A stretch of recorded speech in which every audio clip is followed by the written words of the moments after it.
नमस्कार, मेरा नाम मिली है। मैं ब्लेसिंग्स टीम भुवनेश्वर से हूँ। आज हम लेखिका देना मरियम जी के द्वारा लिखी हुई पुस्तक the untold story of Sita या सीतायान के पार्ट 2 के चैप्टर 14 जो है the fulfilment of Sita's work यानी सीता के कार्यों की पूर्ति, इसका हम दूसरा खंड सुनेंगे। अपने विचारों से बाहर निकलने के बाद सोमा अपने वर्णन में आगे बढ़ी। ऐसा लग रहा था दूर दिव्यलोक से कोई बोल रहा हो। वो सोमा के स्वर नहीं लग रहे थे। उस दिव्य स्वर में सोमा बोली, मुझे ज्ञात हुआ कि वे दोनों अपने अंतिम वर्ष में क्या कर रहे थे, माता और श्री राम। वे मनुष्य के मन में विचार शैलियों के रोपण कर रहे थे, सामूहिक रूप से विचार और सिद्धांतों के बीज रोपण कर रहे थे, जो भविष्य में शताब्दियों और युगों तक प्रकटित होते। माता ने मुझे एक संध्या को वर्णन किया था कि पृथ्वी युग चक्र के निम्नगामी वृत्तखंड में है। फलस्वरूप मनुष्य आध्यात्मिक संसार से दूर होते जा रहा है और तार्किक शक्ति अथवा बौद्धिक शक्तियों के विकास में आगे बढ़ रहा है।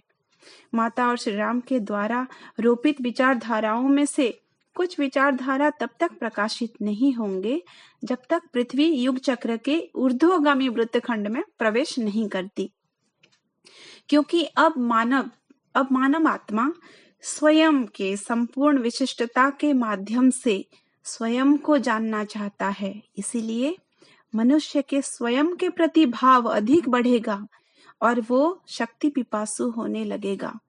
अतिक्रमण की तृष्णा बढ़ती जाएगी। इसीलिए अब ढांचों और नियमों की आवश्यकता है, जबकि पहले जब प्राकृतिक रूप से धर्म के ज्ञान सबके भीतर थे, इन नियमों की आवश्यकता नहीं थी। क्रमशः जब मनुष्य व्यक्तिगतता अथवा पृथकत्व में एक चरम सीमा को छुएगा, वो पृथकत्व से ऊपर उठकर स्वयं को समूहत्व का एक भाग के रूप में देखेगा और तब वो इस प्रकार के आक्रामक लक्षणों से स्वयं को बचा पाएगा। परंतु इसमें अभी बहुत लंबा समय है। हम इस स्थापित समय चक्र के विरुद्ध नहीं जा सकते, जिसका स्वयं का एक लय है, स्पंदन है। जब आप समय लोक में दृढ़ बंधे रहते हैं, बहुत अधिक धैर्य की आवश्यकता होती है। इतना कहने के बाद सोमा चुप हो गई और उसके बाद वो अपने प्रकृत स्वर में बोलने लगी। सोमा क्या वर्णन करने लगी, आइए जानते हैं। पार्वती माँ और महादेव से मिलने के बाद माता अधिकांश समय अंतर्मुखी रहने लगी थी। केवल जब अपने संतानों के साथ रहती थी, उनके जीवन के प्रत्येक विवरण के प्रति सचेत रहती थी, किंतु अधिकांश समय एकांत रहने लगी थी और घंटों तक मौन धारण कर लेती थी। महादेव ने एक विशेष आशीर्वाद उन्हें दिया था कि उनके समस्त बाह्य कार्यों को करते हुए भी वे अंतर्मन से महादेव और पार्वती माँ से जुड़ जाती थी। उन्होंने माता को कई सारी बातें अवश्य बताया होगा, परंतु उन्होंने कभी इसके बारे में सोमा तक को भी नहीं बताया था। भीतर से माता एक नई शक्ति को एकत्र करती दिख रही थी, परंतु शारीरिक क्षेत्र में उनके प्राण शक्ति क्षीण होने लगे थे। किसी के भी मन से कोई भी नकारात्मक विचारों को मिटाने के लिए माता के पास एक शैली थी और इसीलिए उनके संसार त्याग का डर सोमा क्रमशः भूलने लगी। आने वाले महीनों में सोमा इसके बारे में अधिक चिंता नहीं की, बल्कि उसने कुछ बदलते ढांचों का अनुभव किया। वो देख रही थी कि माता जब जंगल में जाती थी और एक वृक्ष के सामने या तो कोई प्राणी के सामने खड़ी हो जाती थी, उन्हें बहुत ही कोमल और स्नेह भाव से देखती रहती थी। कभी कभी वृक्षों के छालों में हस्तचालना करती, तो कभी कभी अपनी पीठ को तनेक से लगाकर आंखें बंद कर देती थी। ऐसा करते समय उनके चेहरे पर एक हंसी खिल उठती थी। सोमा जान जाती थी कि माता वृक्षों के साथ प्रेम का आदान प्रदान कर रही थी। एक बार ऐसे एक समय में उन्होंने कहा था, माता ने कहा था, मैं उन्हें सूर्य के प्रत्येक किरण में देखती हूँ, प्रत्येक वृक्षलता, यहाँ तक कि पत्तियों में भी देखती हूँ। यहाँ वहाँ सभी स्थान में मैं उन्हें देखती हूँ। मेरे प्रिय नारायण को कहाँ नहीं बसते हैं वो। उस अंतिम वर्ष में श्री राम जितने अधिक बार संभव हो सके माता से मिलने आ रहे थे। एक बार जब श्री राम आश्रम आए थे, चारों एक साथ अपने पारिवारिक जीवन का आनंद ले रहे थे। माता, श्री राम, लव और कुश, जैसे वे पहले करते थे जब लव कुश छोटे बालक थे। पर अब वे बड़े हो चुके थे और शायद ही उस तरह से खेलते थे अब।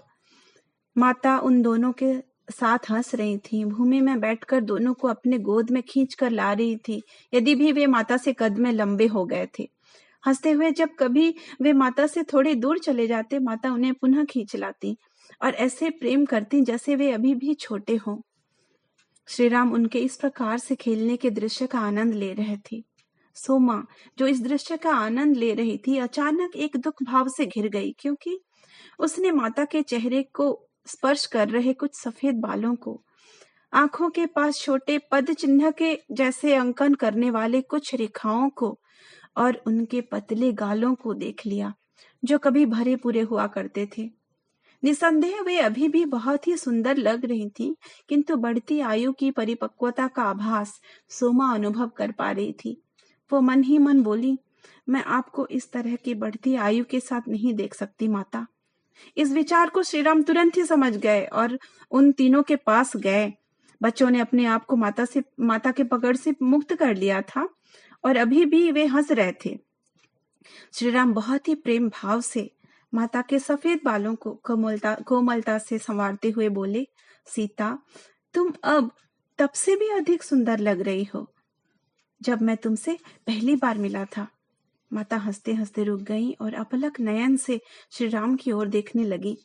श्री राम बोलने लगे, ये सत्य है, जो प्रेम और आनंद अब तुमसे निर्गत हो रहा है, इस प्रकार है कि तुम्हारे सौंदर्य को वर्णन करने के लिए मेरे पास शब्द नहीं है। श्री राम के इन शब्दों को सुनकर सोमा ने एहसास किया कि वे उसे नीरवता से स्मरण करा रहे थे कि केवल बाहरी सौंदर्य को नहीं देखना है, बल्कि भीतर की वास्तविकता को भी देखना है। और वे ये भी चाहते थे कि उनके संतान भी उनके भीतर के इस प्रेम की अनुभूति करें, जैसे वे इसे सदा स्मरण रखें। सोमा धीरे अस्पष्ट स्वर में बोली, धन्यवाद प्रभु, आप कभी भी मेरे कोई भी विचार को समझने और उसे संशोधन करने में असफल नहीं हुए हैं। ऐसे ही उपाय से वे सोमा को वास्तविकता की ओर मोड़ने में सहायक होते थे। बहुत ही कम वे खुले रूप से उसे सुधारते थे, बल्कि जब भी उसके भावनाएं पथ से भ्रमित हुए लगते थे, श्री राम बहुत ही सावधानी से उन्हें उचित मार्ग पर ले आते थे। उस अंतिम वर्ष में माता उन सभी को शुभ विदाई बोलते जिन्हें वे प्रेम करती थीं। उन सबको वे प्रेम से भर दे रही थीं। वैसे तो वे सदा ही उन्हें प्रेम करती थी, परंतु उस अंतिम वर्ष का प्रेम अधिक गहरा लग रहा था। संतानों के साथ भी वही कर रही थी। वो प्रेम देने के साथ साथ वो उन दोनों को गंभीर आलोचनाओं में भी व्यस्त रखती थी। प्रत्येक क्षण का लाभ उठाते हुए वो उनके मानसिक और भावनात्मक विकास के प्रति ध्यान देती थी और उन समस्त विषयों को स्मरण कराती थी जो उनके दृष्टिकोण से महत्वपूर्ण थे। कोई भी मुहूर्त को नष्ट अथवा निरर्थक नहीं किया गया। और कई माह बीत गए। सदा की तरह उनका आनंद सुस्पष्ट था और इस आनंद में व्याघात देने वाले ऐसे कोई भी चिंता करने को सोमा साहस नहीं कर पा रही थी। जब पहले श्री राम आते थे, वे दोनों सदा भिन्न होकर जंगल में जाते थे, परंतु इस बार जब श्री राम आए, पहली बार के लिए माता उनके बाहों के घेरे में थी जब दोनों जंगल की ओर चलकर गए। ये देखकर सोमा के मन में विचार चलने लगे कि माता शारीरिक रूप से दुर्बल हो गई हैं, किंतु तुरंत ही इस भावना को मन से हटाते हुए बोली, नहीं, ये उनका प्रेम है जिसके कारण वो श्री राम के बाहों में झूले हुए हैं। महादेव और पार्वती माँ के असाधारण आगमन को 1 वर्ष पूरा होने को आ गए थे, किंतु किसी के भी परिस्थिति में कोई परिवर्तन का संकेत नहीं मिल रहा था। जब एक रात सोमा माता के लिए पानी लेकर आ रही थी, उसने माता को किसी के साथ कुटिया में बात करते सुना। वो द्वार पर रुक गई। वो सोच रही थी कि माता किसके साथ ऐसे धीरे से बात कर सकती हैं, क्योंकि उसने किसी को वहां आते नहीं देखा था। स्वर किसी पुरुष का ही था। वो निश्चित हो गई थी कि वे श्री राम नहीं हो सकते हैं, क्योंकि श्री राम से मिलने के लिए जाने से पहले माता सोमा के हाथों से प्रस्तुत एक विशेष पानीय, जो कि उन्हीं के द्वारा ही सिखाया गया था, उसे लिए बिना वो कभी नहीं जाती थी। और इसीलिए कुछ क्षण प्रतीक्षा करने के बाद उसने द्वार पर दस्तक दिया। भीतर से माता बोली, आओ सोमा। सोमा ने जैसे ही द्वार खोले, माता के सामने बाबा जनक को देखकर आश्चर्यचकित रह गई। भावना में अभिभूत होकर अपने हाथ से पानीय का पात्र छोड़ दी। फलस्वरूप पात्र से सारे पानीय कक्ष के भूमि में फैल गए। सर्वप्रथम वो स्तब्ध रह गई, पर उसके बाद उसके पांव उसे बाबा जनक के पास घसीटते हुए लाए और वो भूमि में गिरकर बाबा के पवित्र चरणों में अपने माथे को रखते हुए अपने अनियंत्रित अश्रुधारा से उन्हें धोने लगी। उनके लिए और मिथिला के लिए तीव्र उत्कंठा, जो इतने वर्षों से दबी हुई थी, अकस्मात सामने प्रकटित होने लगे। बाबा बोलते हुए वो रोने लगी। बाबा ने उनके हाथ सोमा के सिर पर रखते हुए आशीर्वाद दिए। भूमि से उसे उठाते हुए बोले, मैं तुम्हारी ऋणी हूँ सोमा, इतने वर्षों तक सीता के इस प्रकार देखभाल करने के लिए, कभी भी भक्ति और त्याग में अस्थिरता बिना लाए। आंखें पोंछते हुए सिर उठाकर सोमा बोली, बाबा, आपने मुझे उनकी सेवा करने का बहुत बड़ा सौभाग्य दिया है। उसके बाद भूमि पर पानी गिरकर मैल होने का बोध करके सोमा अपने दुशाले से उसे साफ करने लगी। माता ने कहा, उसे छोड़ दो सोमा, परंतु पिताजी के जाने से पहले हमें उनके लिए भोजन अवश्य बनाना होगा। उसके बाद सोमा वहां से आकर रसोई घर में भोजन बनाने में लग गई। उसके तुरंत बाद माता भी आकर उसे सहायता की। तब सोमा ने पूछा, माता, बाबा हमसे मिलने इस प्रकार से क्यों आए हैं? दूर तक दृष्टि लेते हुए माता बोली, क्या तुम्हें स्मरण है सोमा, युवावस्था में जब मैं जंगल में एक बार इतनी गहरी ध्यान में चली गई थी कि मैं प्राय अपने स्थूल शरीर में नहीं लौट पाई थी? सोमा बोली, मैं उस दिन को कभी नहीं भूल सकती माता। वो प्रभु श्री राम ही थे जो आपको स्थूल शरीर में लौटा कर लाए थे, यदि भी आप उनसे तब तक मिले नहीं थे, और तभी आपने अपना भविष्य उनके साथ देख लिया था। माता मुस्कुराते हुए बोली, हाँ, और मैंने उसी दिन पिताजी से प्रतिज्ञा किया था कि उनके आज्ञा के बिना मैं कभी ये शरीर नहीं छोड़ूंगी। तुम्हें स्मरण है? सोमा सहमति से सिर हिलाई। माता सहज भाव से बोली, और मेरी यही प्रतिज्ञा की पूर्ति के लिए वो यहाँ आए हैं। पिताजी अतीत और भविष्य दोनों देख सकते हैं, उनकी दृष्टि से कुछ भी गोचर नहीं रहता। इसके बाद वर्तमान क्षण में आते हुए माता ने भोजन प्रस्तुति के लिए पात्र को हाथ में लेकर बोली, अब हमें शीघ्रता से एक विशेष भोजन प्रस्तुत करना है। पिताजी ने मुझे कहा है कि इतने वर्षों में वो मेरे हाथ से बने भोजन से वंचित रहे हैं। माता के शब्दों को सोमा ठीक रूप से समझ नहीं पाई थी। बहुत सारी सूचनाएं माता ने दिए, किंतु वो उन्हें समझने में असमर्थ रही। उसके सम्मुख जो कुछ हो रहा था वो उन्हें देखना नहीं चाहती थी। लगता है माता उसे इतने प्रत्यक्षता से रक्षा करना चाहती थी। संध्या के बाकी के समय दोनों पिता पुत्री के प्रेम में ही बीत गए। सोमा ने बाबा के सोने के लिए शय्या प्रस्तुत करने का आग्रह किया, तो बाबा मना करते हुए बोले कि उन्हें शीघ्र प्रस्थान करने हैं। उसके बाद सोमा वहां से प्रस्थान की। जब सुबह उठी तो बाबा जा चुके थे। वो समझ गई थी कि जिस रहस्यपूर्ण तरीके से वे आए थे, वैसे ही वे चले गए होंगे। कुछ सप्ताह के बाद एक अलौकिक घटना घटी।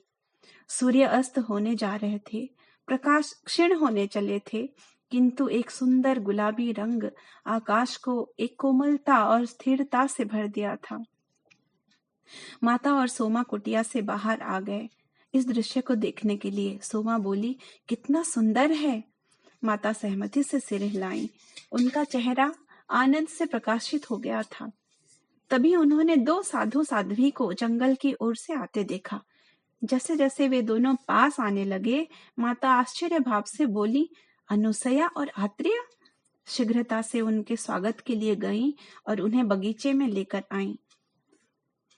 वे दोनों जैसे ही वहां पर व्यवस्थित हो गए और दो मूर्तियां उभर कर आए। वे थे अरुंधति और वशिष्ठ।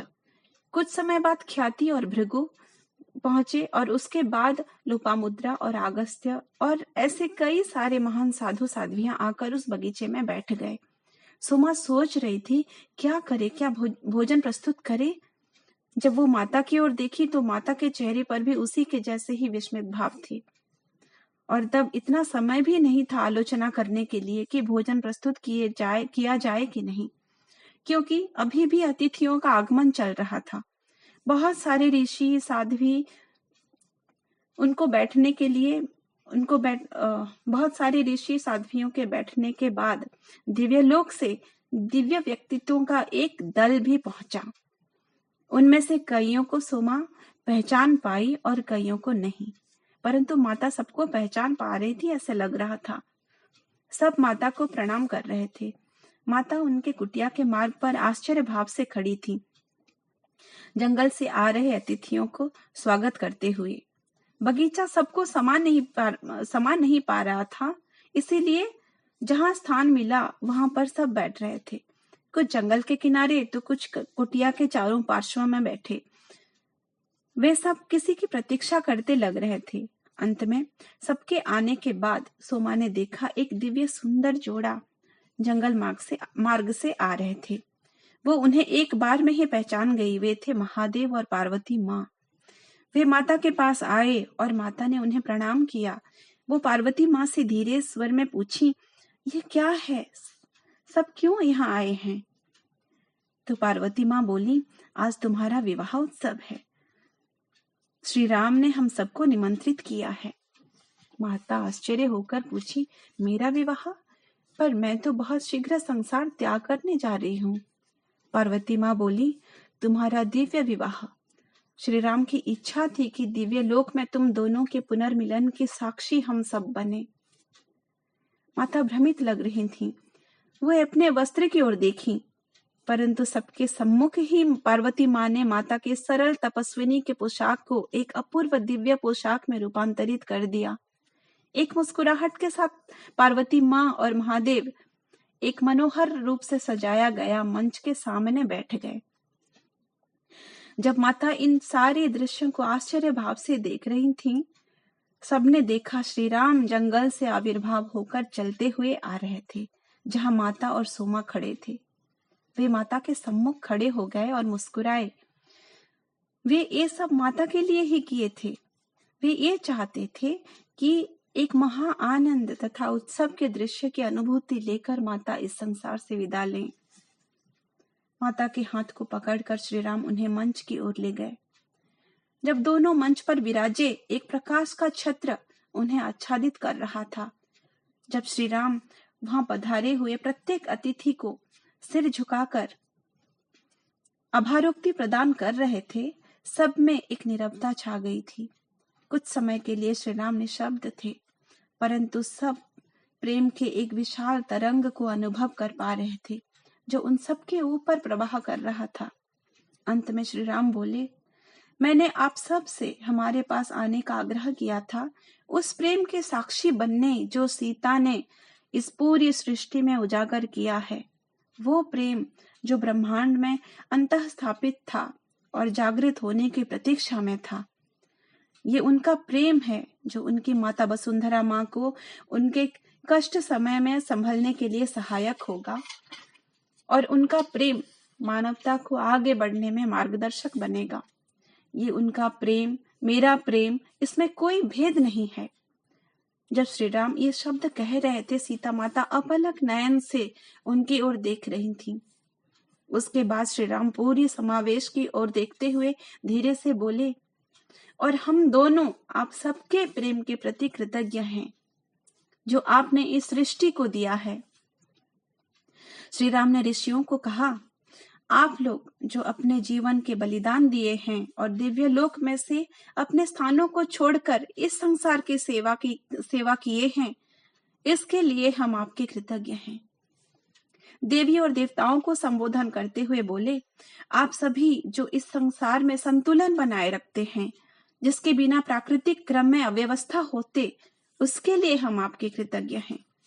उसके बाद पार्वती माँ, महादेव और माँ सरस्वती और ब्रह्मदेव जो धीरे से आकर मंच के पास अपना स्थान ग्रहण कर चुके थे, उनकी ओर दृष्टि लेते हुए श्री राम अपने प्रेम व्यक्त किए और बोले, आपके बिना ये संसार संभव नहीं होता, प्राण का संभव नहीं होता।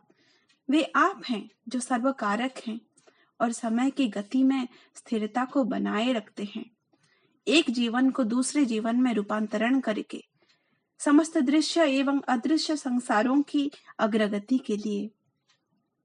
श्री राम के स्वरूप से एक दिव्य प्रकाश निर्गत हो रहा था। माता की ओर मुड़कर वो नीरव हो गए। उसके बाद बोले, मेरे पास शब्द नहीं है उनका वर्णन करने के लिए, जो मेरा मार्गदर्शक सितारा है, अनेक ब्रह्मांडों के पालक हैं, वो जिनके बिना मैं कुछ भी नहीं हूं। माता वैसे ही अपलक नेत्रों से श्री राम की ओर देखी जा रही थी और नेत्रों में असीम शांति और आनंद के भाव थे। इन शब्दों को बोलने के बाद श्री राम नीरव हो गए। माता ने कहा, ये प्रेम जो आप वर्णन करते हैं, ये प्रेम जो सृष्टि का पोषण करता है, ये वो प्रेम है जिसे केवल आप ही जागृत कर सकते हैं। मैं इसे केवल प्रकाश कर सकती हूँ या संसार में विस्तार कर सकती हूँ, परंतु वो तो आप हैं जिन्होंने इसे मेरे भीतर उजागर किया है। श्री राम ने कहा, जब सीता हमारे दिव्यालय में जाएंगी, उनके साथ मेरा एक अंश साथ लेकर जाएंगी, कोई वियोग नहीं हो सकता। उसी क्षण चारों दिशा में से मधुर स्वर गूंजने लगे, श्री राम जय सीताराम, श्री राम जय सीताराम। इन सब दृश्यों को देखकर सोमा को भोजन का विचार तक नहीं आया था, जब तक रात्रि नहीं हो गई थी। कैसे इतने सारे अतिथियों के लिए भोजन बनाए?